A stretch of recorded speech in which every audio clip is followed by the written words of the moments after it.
भजन संहिता 91। जो परम प्रधान के छाए हुए स्थान में बैठा रहे, वो सर्वशक्तिमान की छाया में ठिकाना पाएगा। मैं यहोवा के विषय कहूँगा, वो मेरा शरण स्थान और गढ़ है, वो मेरा परमेश्वर है, मैं उस पर भरोसा रखूँगा।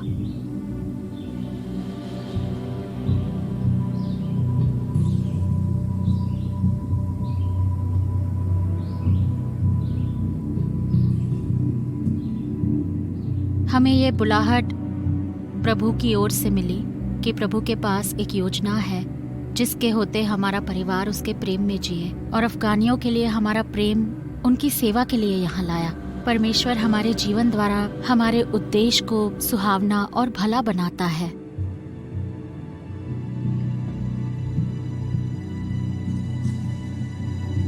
तो वो हमारे लिए एक आम दिन था और हम दफ्तर जाने की तैयारी कर रहे थे। उस सुबह वो कुछ पढ़ा रहा था। दरअसल ऐसा प्रतिदिन किया जाता था।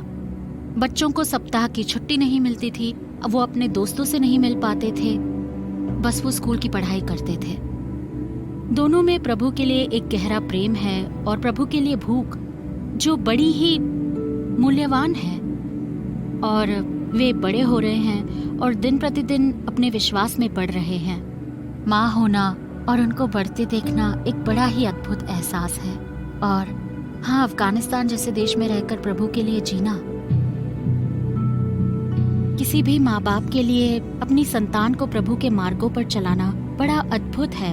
उनका ये जान लेना कि उनका सृष्टिकर्ता कौन है और वो प्रभु के साथ एक प्रीति भरा संबंध रखें और इसी उद्देश्य के लिए जिए हमेशा।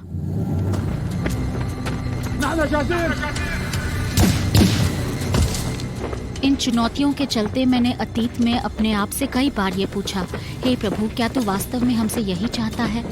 हम किसी भी समय प्रभु के लिए अपने प्राण गंवा सकते हैं।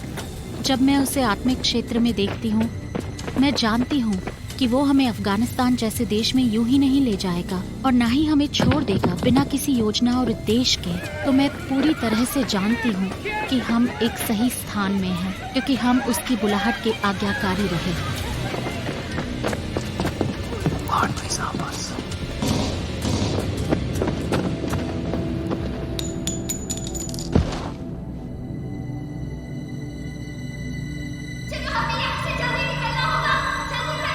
मैं अपने बच्चों से कहा करती, जॉन पियर और रोडे से, आज तुम्हारा एक कठिन दिन से सामना होगा, पर तुम्हारी सहायता करने के लिए मैं वहां नहीं रहूंगी, ना ही तुम्हारे पापा वहां होंगे, लेकिन यीशु वहां होगा तुम्हारी सहायता करने के लिए।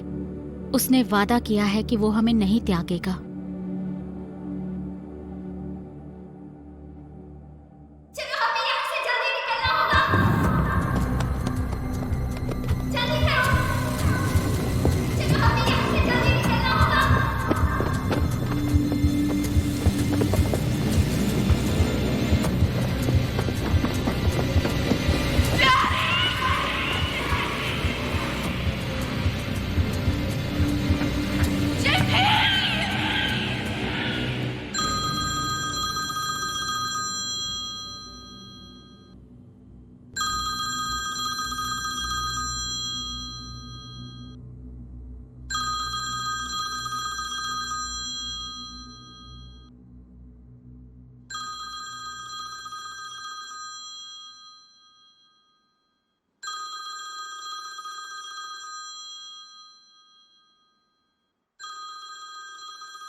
मेरा विश्वास है कि वो प्रभु के सामने है, उसकी स्तुति आराधना करते हुए, महिमा करते हुए, और प्रतीक्षा में है कि मैं अपनी दौड़ पूरी कर लूं।